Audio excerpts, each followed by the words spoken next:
తిరగాలి. ఎంతవరకు తిరగాలి? సోమసూత్రము కనపడే పర్యంతమే తిరగాలి. సోమసూత్రం అంటే శివాలయంలో అభిషేకం చేసిన తీర్థం బయటికి వెళ్ళిపోయేటటువంటి మార్గం. ఆ మార్గం కనపడుతోందనుకోండి, అభిషేక తీర్థం వెళ్ళడం కనపడుతోందనుకోండి, ఇక దాన్ని దాటకూడదు. గృహస్థు అక్కడ వరకే వెళ్ళి వెనక్కి తిరిగిపోవాలి.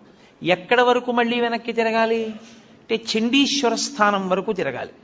చండీశ్వర స్థానం వరకు వెనక్కి వచ్చి మళ్ళీ వెనక్కి తిరిగి శివాలయంలోకి వెళ్ళాలి. అది గృహస్థు ప్రదక్షిణ.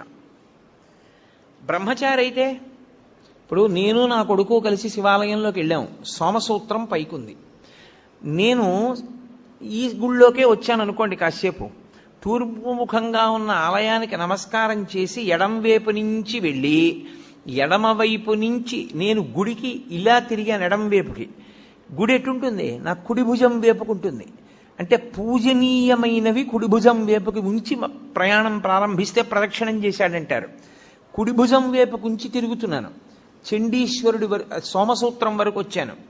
బయటకుంది సోమసూత్రం, కప్పేసి లేదు. ఇక్కడ దేవాలయంలో కప్పబడి ఉంటుంది, పైకి తెలియదు సోమసూత్రం. పైకి ఉందనుకోండి, నేను ఇక దాటకూడదు గృహస్థుని, నాకు వివాహం అయిపోయింది.